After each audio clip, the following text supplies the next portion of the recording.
안녕하세요. 오늘도 사연살롱을 찾아주셔서 감사합니다. 어제가 저희 부부 결혼 1주년 기념일이었어요. 신혼여행에서 돌아온 순간부터 이혼 위기를 맞았는데 그 고비를 무사히 넘기고 1주년을 맞이하게 되었죠. 지난 1년을 돌이켜보니 감회가 새롭더라고요. 이 지긋지긋한 시간을 어떻게 버텼나 스스로 대견하기도 하고 내가 왜 이런 순환을 겪었어야 했나 억울하기도 했어요. 결혼을 앞두고 계신 분들이나 제가 그랬던 것처럼 결혼 생활을 고통 속에 보내고 있는 분들께 조금이나마 충고 또는 위안이 되고자 이렇게 사연을 보내게 되었습니다. 저는 딸부잣집 셋째 딸이에요. 저 또래들은 형제관계가 외동 혹은 형제나 남매가 고작일 테지만 저희 집은 형제가 5이나 돼요. 거기서 제 친형제는 첫째 오빠 한 사람뿐이고 나머지 셋은 사촌 언니들과 동생이에요. 저희 집이 자식 부자가 된 데는 가슴 아픈 사연이 있어요. 제가 초등학교 2학년에 올라가던 봄이었어요.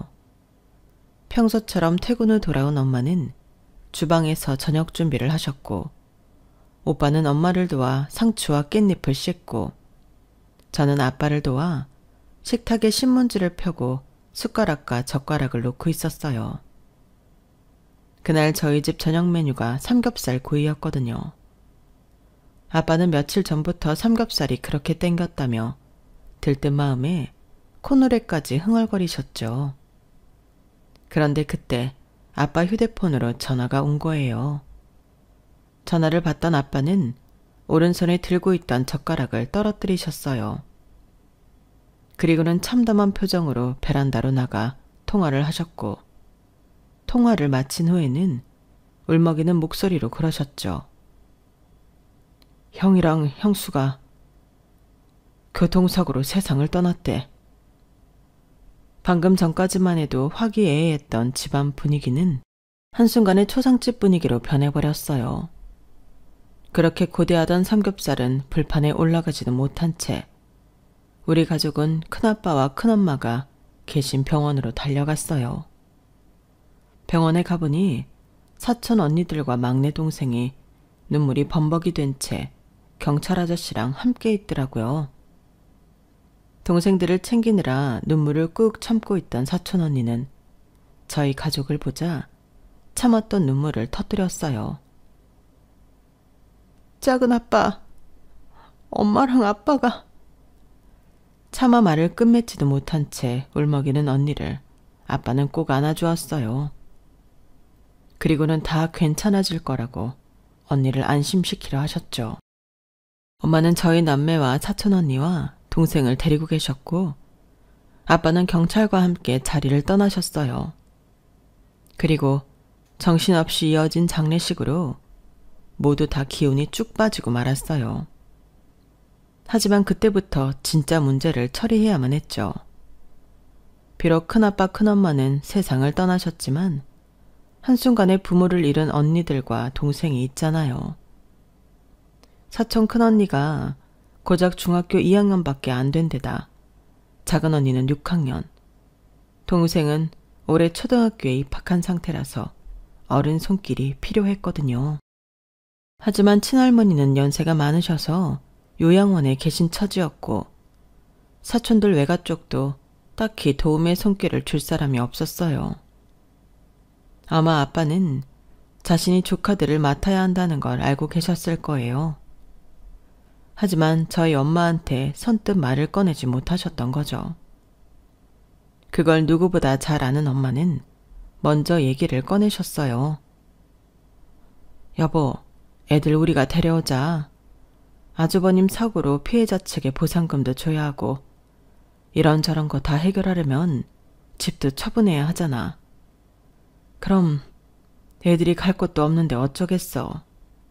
그렇다고 애들을 시설에 보낼 수도 없고 그냥 우리가 키우자. 우리 형편도 넉넉하지는 않지만 그래도 애들이 시설에서 사는 것보다 우리랑 사는 게 나을 것 같아. 당신 정말 괜찮겠어? 괜찮고 안 괜찮고가 어딨어. 우리가 잘못됐어도 아주버님이랑 형님이라면 우리 애들 데려다 키워주셨을 거야. 밥 먹고 당신이 가서 애들 데려와. 집은 주말에 가서 나랑 같이 챙기면 되니까. 일단 당장 입을 옷이랑 애들 교과서 정도만 챙겨오고 나는 방 정리 좀 하고 있을게. 그나저나 방을 어떻게 나눠야 하나? 평소 행동파인 엄마는 이번에도 결정과 동시에 몸을 움직이셨어요. 오빠가 쓰던 방이 조금 큰 편이어서 저랑 두 언니가 같이 쓰기로 했고 우리 집에서 제일 작은 제 방은 오빠랑 막내 동생이 쓰게 되었어요. 지금 생각해보면 당시 저희 집도 그리 넓은 집이 아니었는데 순식간에 가족이 셋이나 늘어나서 아주 집안이 복잡거리가 되었죠. 하지만 누구 하나 불평불만을 늘어놓은 사람은 없었어요. 뭐 그랬다고 하더라도 엄마가 그 꼴을 가만 보고 계시지는 않았겠지만요. 지금 생각해도 저희 엄마가 참 대단하신 게 그 상황에 흔들리지 않고 집안의 중심을 제대로 잡아주셨다는 거예요. 오히려 아빠보다도 더 가장 포스가 묻어날 정도로 말이죠. 그런데 엄마한테 고마웠던 아빠는 그 후로 엄마 말이라면 뭐든 오케이를 할 정도가 되었어요. 상황에 의해 하루아침에 한 집에 모여 살게 되었지만 그렇다고 모든 문제가 해결된 건 아니었어요. 언제나 큰 문제는 드러나지 않은 곳에서 벌어지잖아요. 그때 저희 집도 마찬가지였어요. 조금 불편하지만 그래도 이렇게라도 모여 사는 게 최선이었던 탓에 누구도 불평을 하지 않았어요. 다만 아빠 외벌이로 대가족 생활비를 감당하는 게 만만치는 않아서 엄마는 식비를 비롯해 모든 생활비를 줄여야 했고 그렇다 보니 공과금을 연체하는 일도 비일비재로 벌어졌어요. 아무리 줄여도 도저히 감당할 수 없는 상황이 되자 부모님 얼굴이 어두워진 건 당연했죠. 그러던 어느 날 사건은 벌어졌어요. 학교에서 돌아왔는데 엄마 표정이 어둡더라고요. 무슨 안 좋은 일이 있었나 속으로 걱정을 했는데 아빠가 퇴근하고 돌아오자 엄마가 안방에 들어가서는 안에서 안 나오시는 거예요. 한참 만에 안방에서 나온 엄마와 아빠는 사촌 언니를 거실로 불렀어요. 중학생이던 언니는 죄인처럼 고개를 푹 숙인 채 나왔죠. 그러자 아빠가 낮은 목소리로 물었어요. 숙모가 그러는데 오늘 담임 선생님한테 전화 왔었다더라. 지희 너 3일이나 학교에 안 갔다는 게 사실이야? 그러자 언니가 기어 들어가는 목소리로 대답했어요. 네. 학교에서 무슨 일이라도 있었니? 아니면 사춘기라고 반항이라도 하는 거니? 아침마다 언니가 등교 준비를 하는 걸 옆에서 지켜봐왔던 저로서는 놀랄 수밖에 없었어요. 그렇게 열심히 준비를 해놓고 학교를 안 갔다고? 언니가 결석을 했다는 사실에 놀란 건 저뿐만이 아니었어요. 오빠도 작은 언니도 동생까지 모두 눈이 동그래져서는 큰언니 얼굴만 바라봤으니까요. 저 학교 그만두려고요. 그냥 돈 벌고 싶어요. 제가 돈 벌어서 동생들 데리고 나가면. 그때였어요. 언니 말이 채 끝나기도 전에 엄마가 버럭 소리를 치셨죠. 한지희, 그걸 말이라고 해? 뭐? 집을 나가? 누가 너희들더러 돈 걱정하랬니?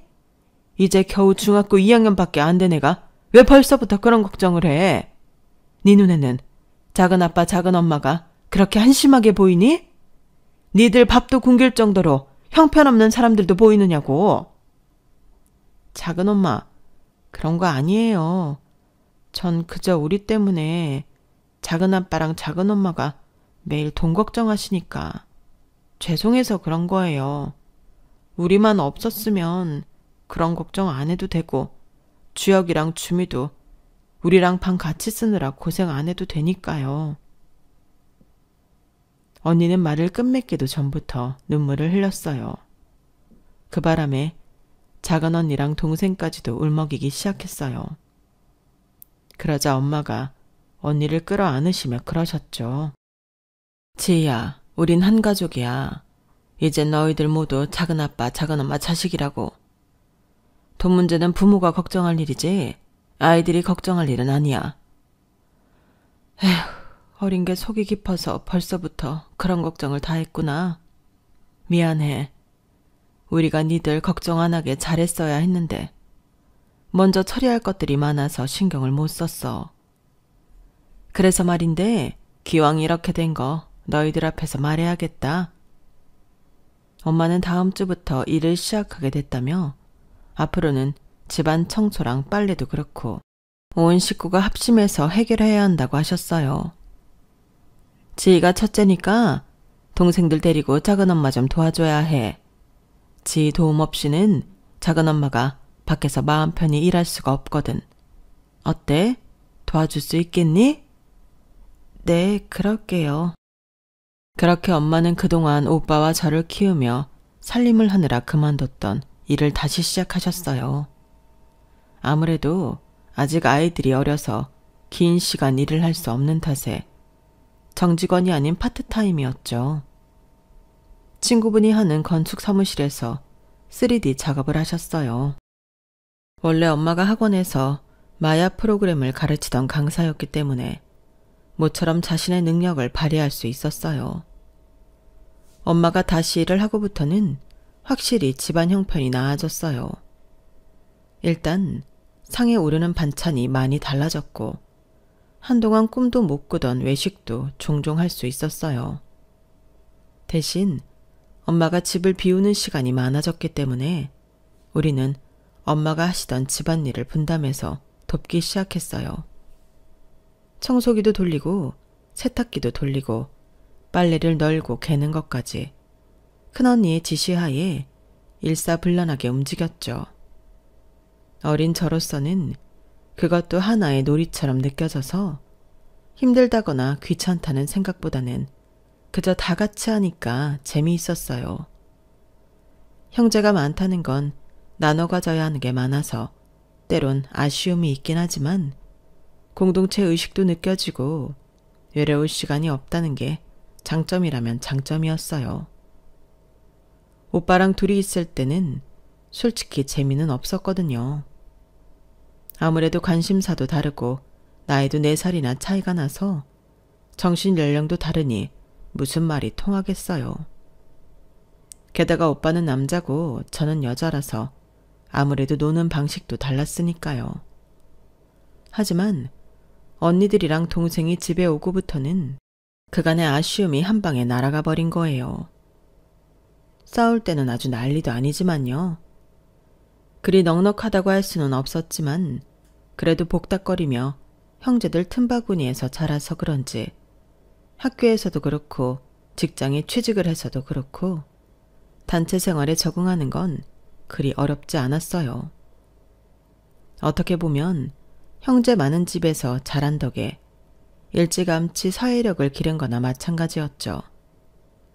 형제가 많으면 부모한테 배우는 것보다 손이 형제한테 배우는 게 더 많은 법이잖아요. 저도 그랬어요. 위로 언니가 둘이나 있어서 학교 생활도 언니들한테 배우고 화장이나 옷 고르는 법, 여성용품 사는 법 등도 다 언니들한테 배웠어요. 작은 언니한테는 학창 시절부터 연애 상담도 많이 받았죠. 그러다 보니 언제부턴가 친형제와 사촌형제의 개념이 사라져버리고 그냥 내 언니고 내 오빠고 내 동생으로만 남게 되었어요.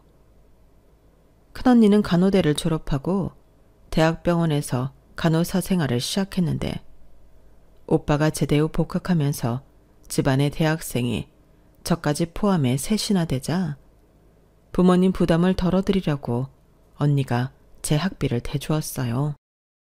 그걸 시작으로 먼저 학업을 마치고 취직한 형제는 동생들 학비를 대주면서 내리사랑을 실천하게 되었죠. 왜 어른들이 그런 말을 하시잖아요. 자식이 많으면 키울 땐 힘들어도 다 키우고 나면 이보다 큰 재산이 없다고요. 저희 부모님도 자주 그런 말씀을 하셨어요. 살면서 조금씩 집을 넓혀갔지만 그래도 늘 집은 7식구로 북적였어요. 그렇게 복닥이며 살다가 작은 언니를 시작으로 하나씩 결혼을 해 집을 떠나자 막내와 저 둘만 남은 상황에선 집이 휑하게 느껴지더라고요.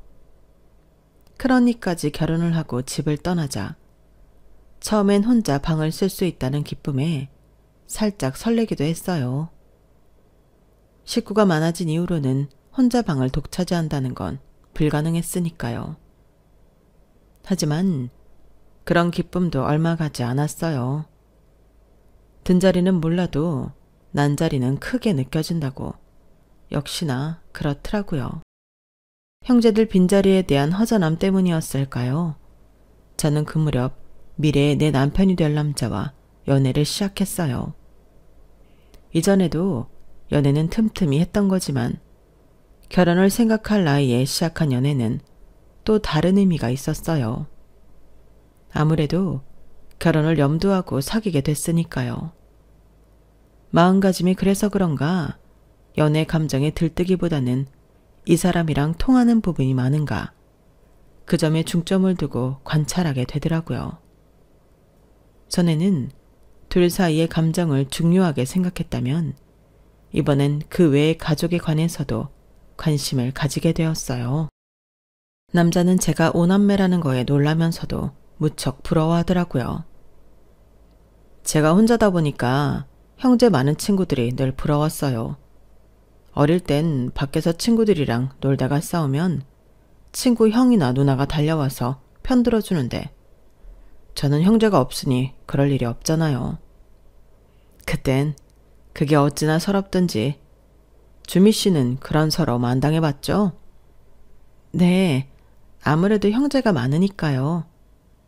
주미 씨랑 결혼하면 형제들 덕에 든든하겠는데요. 그때는 그저 빈말로 하는 말인 줄 알았는데 이후로도 남자는 만날 때마다 형제들 얘기를 많이 꺼냈어요. 결혼 후에 얘기를 들어보니 자기가 제 형제들 얘기를 많이 꺼냈던 건 형제들한테 자기를 좀 소개해 주길 바랐기 때문이라고 그러더군요. 지인을 통해 처음 저를 소개받은 순간부터 아, 이 여자랑 결혼해야겠다 생각을 했다나 봐요. 그래서 주변 형제들을 먼저 포섭해서 저를 꼬셔야겠다고 계획을 짰던 거죠. 하지만 저는 저대로 결혼에 대한 확신이 서기 전까지는 가족들한테 연애 사실을 알리기 싫었어요. 딱 한 사람, 제 연애 코치이기도 한 작은 언니를 빼고는 아무도 제가 연애를 하고 있다는 걸 몰랐죠. 남자가 외동이면 나중에 시부모님 부양할 각오를 해야 할 거야. 아무리 요즘엔 요양원 시설이 잘 돼 있다고 해도 자식들이 들여다보지 않으면 안 되거든. 우리야 형제가 많으니까 돌아가면서 들여다볼 수 있지만 외동이면 상황이 다르잖니? 결혼 얘기 나오기 전부터 이런 매정한 소리 한다고 그럴지 모르겠지만 결혼을 하는 순간부터 그동안 대수롭지 않게 넘기던 일들이 죄다 네 발목을 잡게 될걸? 그러니까 미리 염두에 두고 결정하는 게 좋다 이거지. 작은 언니는 고등학교를 졸업하고 바로 형부랑 결혼을 하는 바람에 결혼 기간은 저희 형제들 중 가장 길었어요. 그래서 결혼에 관해서는 작은 언니 말을 전적으로 믿고 의지하는 편이었죠. 작은 언니는 제게 이 남자와 결혼했을 때 따르는 현실적인 문제들을 받아들일 결심이 선다면 그땐 주저 말고 결혼하라고 했어요. 그 조언은 제가 남편과 결혼을 결심하는데 큰 도움이 되었죠. 서로에 대한 확신이 생기자 결혼은 당연한 걸로 받아들여지게 됐어요. 그렇다고 프로포즈를 받은 것도 아닌데 말이죠. 가령 이런 식이었죠. 주미야, 우리 신혼여행은 멕시코 칸쿤으로 갈까? 대학 동기 중에 거기로 신혼여행 다녀온 녀석이 있는데 그렇게 좋다더라고. 자기야, 우리 결혼식은 스몰 웨딩으로 할까? 요즘엔 50명 규모로 간단하게 하는 결혼식도 많대. 비용도 줄이고 실용적인 것 같더라. 이 정도면 결혼 준비를 하는 예비 부부의 대화 아닌가요? 그런데 생각해보면 주변의 프로포즈는 제대로 받고 결혼 준비를 하는 사람이 거의 없더라고요. 영화나 드라마에선 프로포즈가 필수인 것처럼 죄다 하곤 하지만 실상은 아니란 거죠. 저희 작은 언니도 그렇고 큰 언니도 그렇고 다 프로포즈 없이 결혼으로 이어졌거든요. 그래서 저도 그거에 큰 의미를 두지 않았던 것 같아요. 그런데 결혼을 결심한 이후부터 조금 달라진 게 하나 있었어요. 저희 데이트에 회방꾼이 생겼다는 거였죠. 정확히는 회방꾼이라기보다는 참여인이라고 하는 게 맞겠지만요. 처음엔 우연히 미술관에서 마주치게 되었어요. 누구냐고요? 바로 제 시어머니를 말이죠. 그땐 정말 우연이라고 생각했는데 그 우연이 계속 거듭되다 보니 우연을 가장한 의도였다는 걸 알겠더라고요. 어머 아들, 오늘 약속 있다더니 여기서 만나는 거였어? 그럼 엄마한테 말을 하지 그랬니? 같은 방향이면 한 차 타고 오는 건데. 그런데 옆에 있는 예쁜 아가씨는 누구야? 엄마한테 소개 안 해줄 거야? 한껏 치장을 하고 나온 시어머니는 아들한테 팔짱을 낀 채로 저를 흥미롭게 바라보셨어요. 어차피 언제고 인사를 드려야 했던 터라 차라리 잘 됐다는 생각이 들더라고요. 결국 그날 우리는 어머님과 함께 전시회를 관람했고 저녁도 함께 먹었어요. 어머님은 생각보다 활달한 분으로 처음 만난 그날 바로 저를 톡 친구로 추가하셨어요. 그렇게 시작된 시어머니와의 만남은 이후로도 이어졌어요. 어머님은 수시로 제게 톡을 하셨고 영화 관람이나 쇼핑을 핑계로 저만 따로 불러내시기도 했어요. 그럴 때마다 콩고물 떨어지듯 구두며 화장품 같은 것들을 선물로 받게 되었죠. 예비 시어머니와 결혼 전부터 가까워진 건 좋았는데 이게 시간이 지날수록 왠지 족쇄 같다는 생각이 들더라고요. 우리 훈이랑 내일 만난다며? 그래, 뭐하고 놀 건데? 엄마도 좀 끼워주면 안 돼? 엄마도 심심하단 말이야. 제게 애교까지 부리며 데이트에 끼워달라고 어찌나 야단이신지. 몇 번은 할 수 없이 끼워드리기도 했는데 크리스마스 이브나 발렌타인, 화이트데이 때도 그러시니까 조금씩 짜증이 나더라고요. 그래서 하루는 작은 언니랑 통화하면서 그 얘기를 했더니 언니가 질색을 하는 거예요. 얘, 네 예비 시어머니 말이야. 좀 위험한 것 같은데? 아들에 대한 소유욕이 너무 강하잖아. 너 이 결혼 정말 괜찮겠어? 재훈 씨랑 만나는데 어머님이 철없이 같이 끼려고 하는 게 걸리기는 하지만 그래도 나한테 잘해주시긴 하거든. 따로 불러내서 선물도 사주시고 맛있는 것도 사주시고.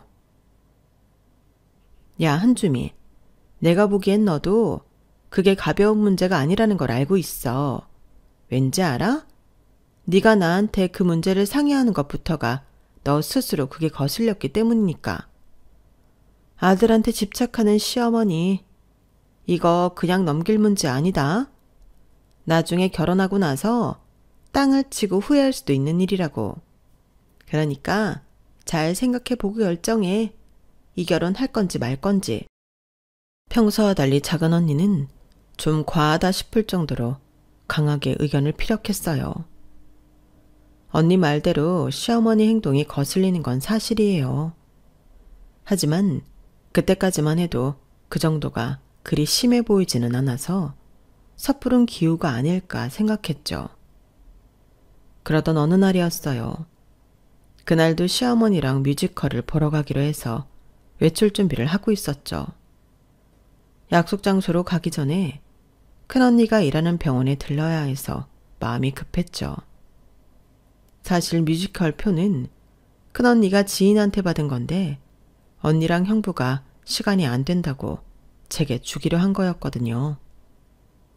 다행히 차가 안 막혀서 어머님과 약속한 장소에 늦지 않고 도착할 수 있었어요.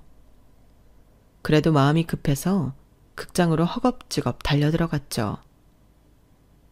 예, 그러다 넘어진다. 천천히 와. 무슨 큰일 났다고 그렇게 달려오니? 큰언니 병원에 들렀다 오느라 마음이 급해서요. 큰언니가 대학병원 간호사라고 그랬지? 네, 땡땡 대학병원 땡땡과요. 그러자 시어머니 표정이 순식간에 싸늘해졌어요.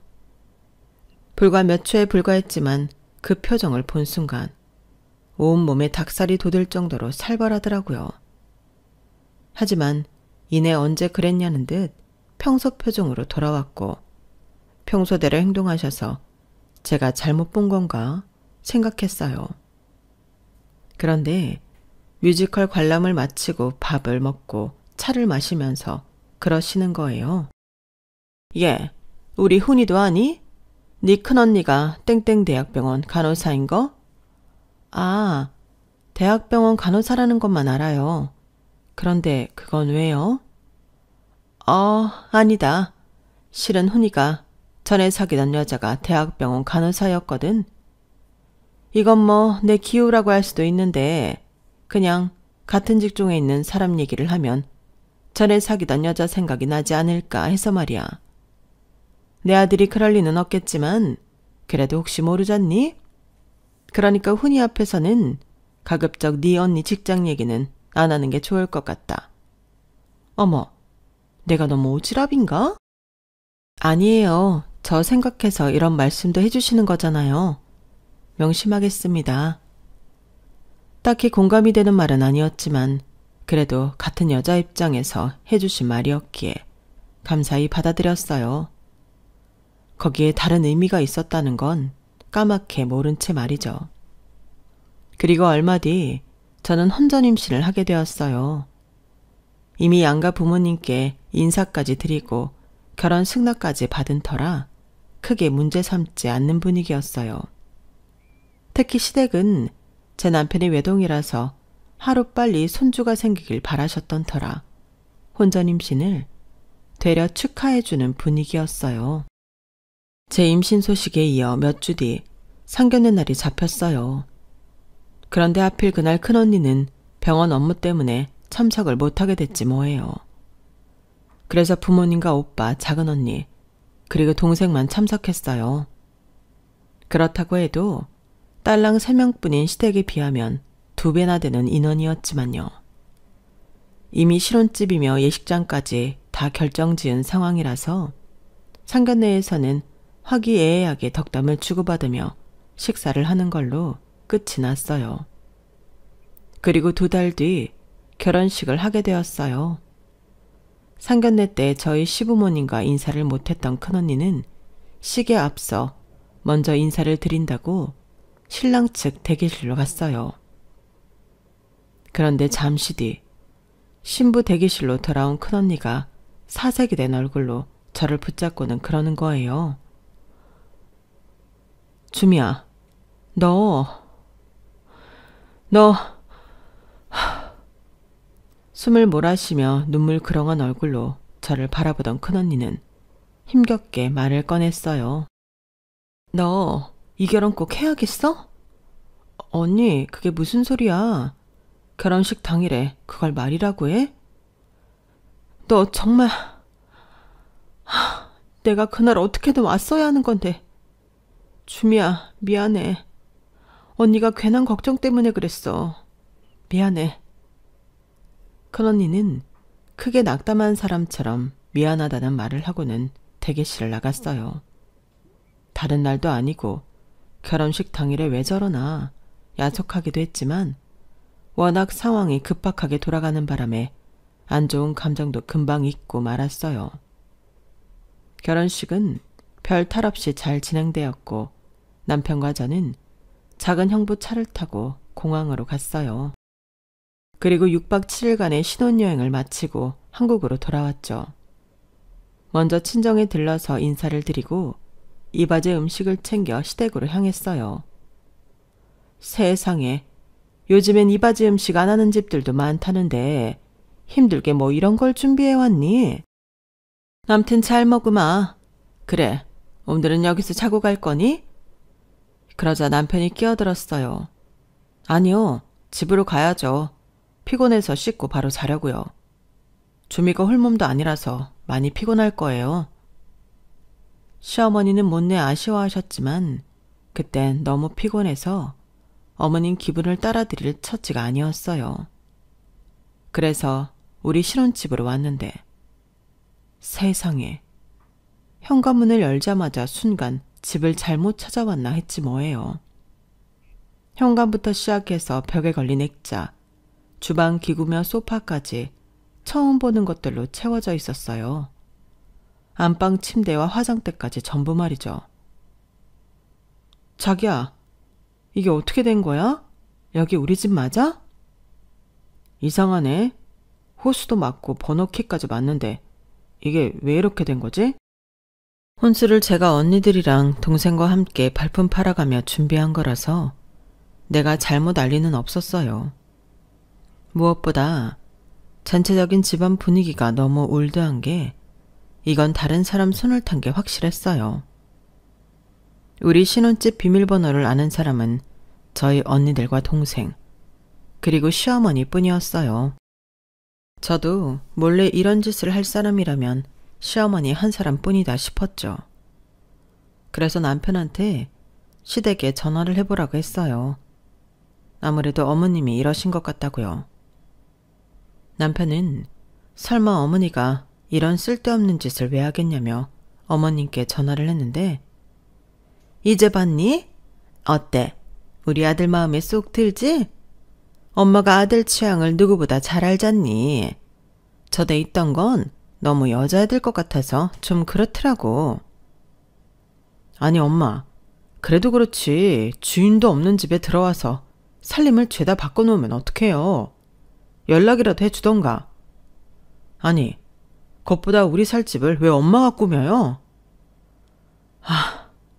암튼 지금은 피곤해서 길게 얘기 못하니까 나중에 다시 전화할게요. 통화를 마친 남편은 미안해서 저랑 눈도 못 마주치더라고요. 자기한테 미안해서 어떡하지? 엄마가 이렇게 해놓으신 거래. 자기야, 정말 미안해. 내가 엄마한테 말해서 당장 예전대로 바꿔놓으시라 그럴게. 아, 진짜 엄마는 왜 쓸데없는 짓을 해가지고는 이를 키우냐. 솔직히 그 순간 아무 말도 하고 싶지 않았어요. 너무 기가 막혔거든요. 물론 어머님이 새로 해주신 가구며 가전제품은 죄다 최고급 제품들이었어요. 특히 냉장고며 TV, 세탁기와 건조기는 제가 눈독 들였던 제품이었죠. 하지만 너무 고가라서 엄두도 못 냈던 건데 그걸 내 집에서 보게 될 줄은 몰랐네요. 그렇다고 고가의 제품을 갖게 돼서 이번 일을 없었던 일로 할 생각은 없었어요. 우리 부부가 살 집인데 아무리 시어머니라고 해도 당신 마음대로 바꿔놓는 건 도저히 용서가 안 됐거든요. 결국 다음 날 시어머니가 저희 집에 들리시기로 했어요. 남편 말로는 어머님이 사과를 하러 오신다고 했다더라고요.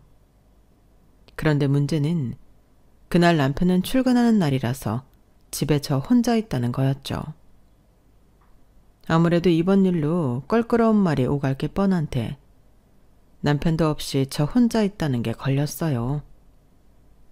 그런데 아니나 다를까 어머님은 현관에 들어서시던 순간 남편이 출근하고 없다는 걸 눈치채시고는 본색을 드러내시더라고요.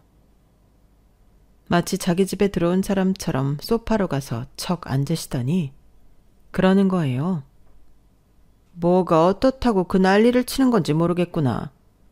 네가 해온 싸구려 혼수로 채운 것보다 내가 해준 것들이 이 집에 훨씬 잘 어울리잖니.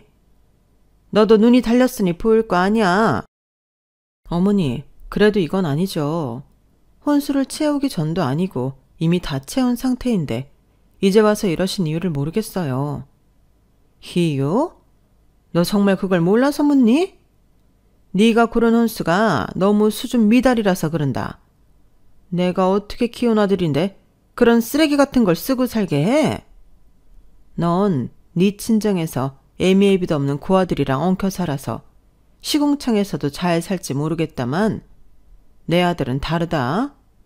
네가 수준 미달이라고 해서 내 아들까지 네 수준으로 끌어내리는 거 나 두 눈 뜨고 못 봐준다고. 오늘 내가 이 집에 온 건 너한테 줄 게 있어서다. 자, 받아라. 어머님은 백에서 봉투 하나를 꺼내셨어요. 그리곤 제 앞에 툭 던지시더라고요. 봉투 안에는 내역서가 있었는데 가만 보니 집안 살림을 채운 품목들이더라고요. 예상대로 가격대가 어마무시했어요. 그 가격에 눈으로 놀라면서 뒷장을 넘겼는데 글쎄 외상거래 내역서라고 적혀있지 뭐예요. 어머님, 이게 뭐예요? 외상거래 내역서라뇨? 너 한글 모르니? 말 그대로 외상거래를 했다는 거 아니겠니? 내가 아는 분한테 특별히 부탁해서 외상으로 물품 구매한 거니까 거기에 적힌 대로 대금 결제해주거라. 카드 할부도 가능하다니까 그건 네가 편한 대로 하고. 어머님, 이런 게 어딨어요. 제가 왜 이 돈을 내요? 전 못 내요. 아니, 그보다 이거 다 가져가시고 원래 제가 해온 혼수 돌려주세요. 어머머, 얘 좀 봐. 너 지금 시어머니 앞에서 배째라고 나오는 거니? 이게 다 네 집에 들인 물건인데 왜 내가 돈을 못 내겠다는 거야?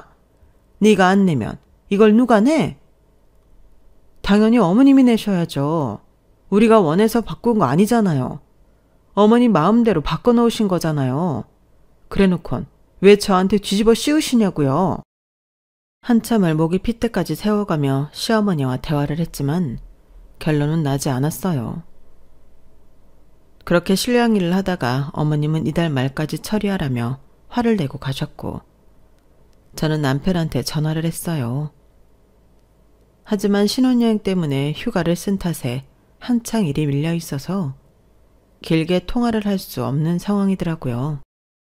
그래서 퇴근 후에 얘기하자고 하곤 전화를 끊었죠. 그리고는 바닥에 놓인 외상 명세서를 내려다보는데 한숨만 나왔어요. 명세서에 적힌 금액은 한두 푼도 아니고 자그마치 1억 2천이었거든요. 제가 결혼할 때 7천은 신혼집 구하는데 보태고 예단비 800, 차 바꾸는데 2천 보태고 혼수 장만하는데 3천을 썼어요. 그런데 거기에 맘먹는 1억 2천을 더 내라니 기가 막혀서 말도 안 나올 지경이었죠. 거기다 어머님 태도도 문제였어요. 마치 저와 제 친정을 쓰레기 취급하듯 하셨으니까요. 상황이 이러하자 결혼식 날 큰언니가 했던 말이 떠오르더라고요. 그땐 언니가 돼서는 동생 결혼식 날 왜 이러나 야속하기만 했는데 아무래도 큰언니가 뭔가 알지 모른다는 생각이 들었어요. 마침 그날이 큰언니 오픈날이라서 언니한테 전화를 걸었어요. 그랬더니 큰언니가 제 이야기를 듣자마자 한숨을 푹 쉬고는 그러는 거예요. 실은 나 네 시어머니 알아. 몇 년 전에 병원에서 본 적이 있거든. 딱 한 번밖에 못 봤지만 내가 아끼던 후배랑 연관된 사람이라서 그 얼굴 똑똑히 기억해. 네 시어머니 제정신 아니야. 앞으로는 더하면 더했지 절대 나아질 사람 아니라고. 큰언니는 자기가 아끼던 후배가 멀쩡히 사귀던 남자랑 파혼하고 정신과 치료까지 받게 된 얘기를 해주었어요. 처음엔 저한테 그랬던 것처럼 데이트 때 우연히 마주친 걸로 가장해서 툭하면 데이트를 방해하곤 했었대요. 그리곤 아들 몰래 따로 불러내서 꽤나 친근하게 쇼핑도 하고 영화 관람도 하면서 친분을 쌓고는 결혼이 본격적으로 진행될 초짐을 보이자 그때부터 사람 피를 말려가며 괴롭히기 시작했다고 하더군요. 여자의 외모 지적부터 집안 식구들 문제까지 들먹이면서요.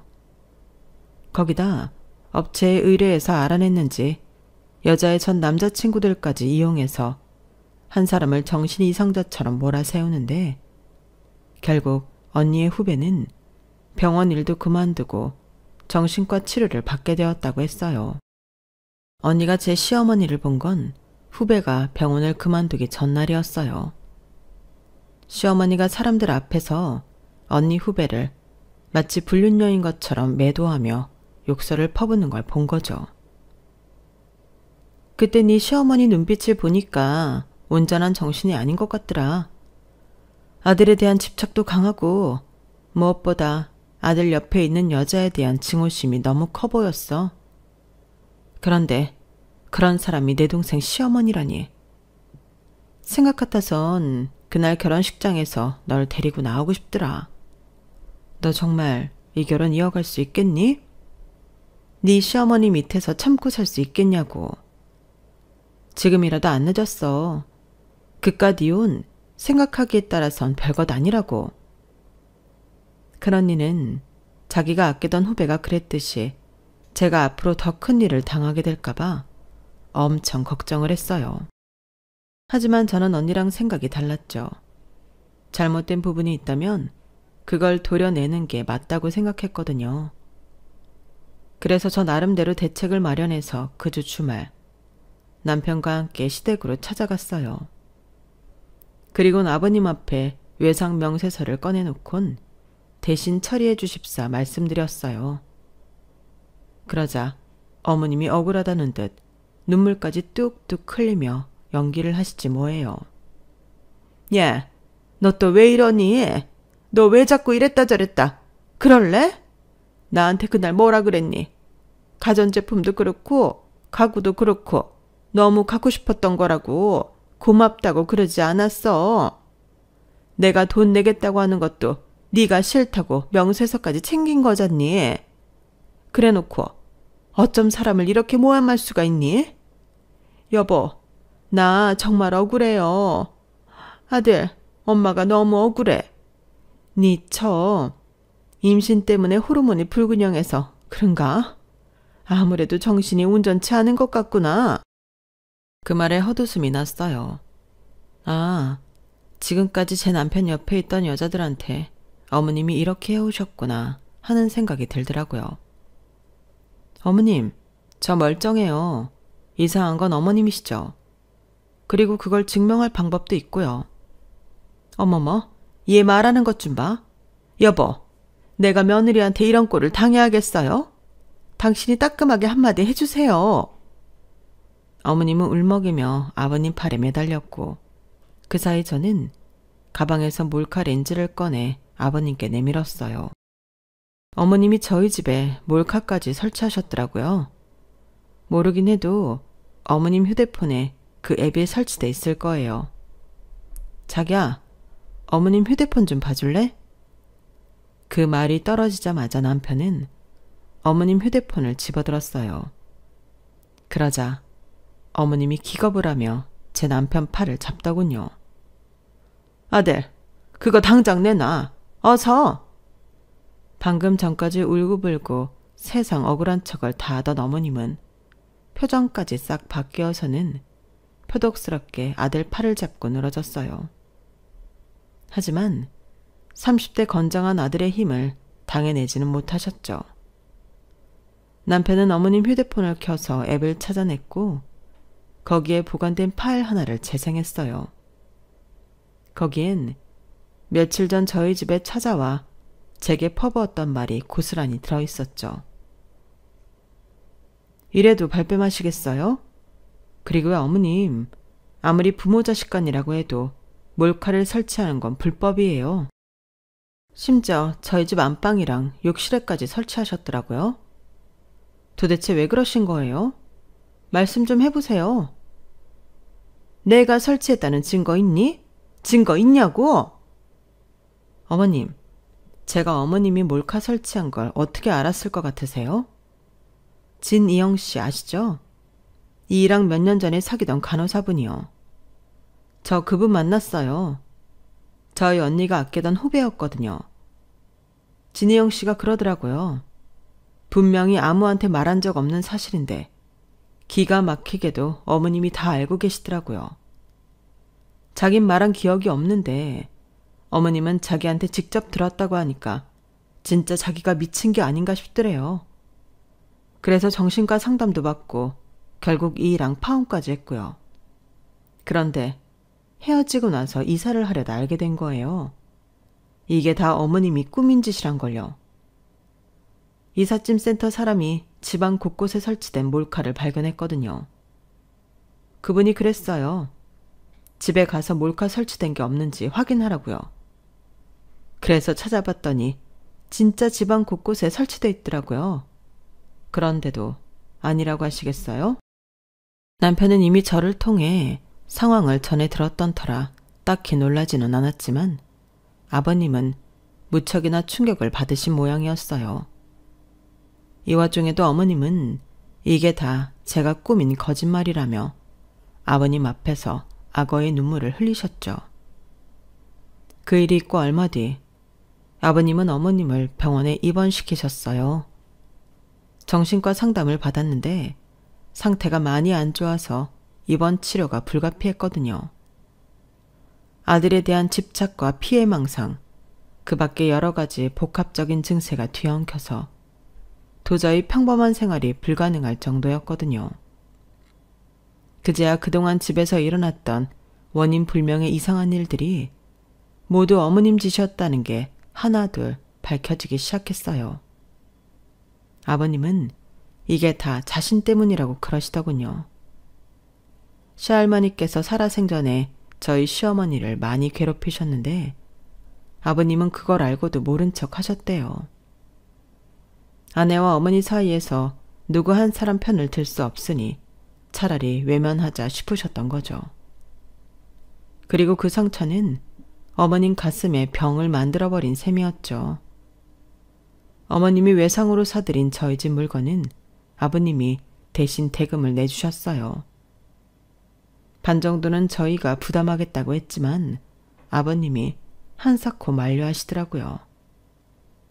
대신 나중에라도 어머님에 대한 미움이 조금 가시거든 면회라도 한번 가달라고 하셨어요. 그래서 흔쾌히 그러겠다고 말씀드렸죠. 따지고 보면 어머님의 병은 외로움이 만든 병이 아닐까 생각해요. 그래서 임신 안정기에 들어서면 남편과 함께 어머님을 찾아뵐 생각이에요. 마음에 상처를 주는 건 사람이지만 그 상처를 치유하는 것도 사람이라고 믿거든요. 어머님의 상처가 완전히 사라지지는 않겠지만 그래도 가족의 사랑을 통해 조금씩 아물어가기를 기대해 봅니다. 지금까지 제 사연을 들어주셔서 감사합니다. 가족들과 사랑 나누면서 항상 행복하시길 바라겠습니다. 여러분, 사연 댓글에 응원과 현명한 조언 부탁드려요. 좋아요와 구독은 저에게 큰 힘이 됩니다. 오늘도 좋은 일 가득하세요.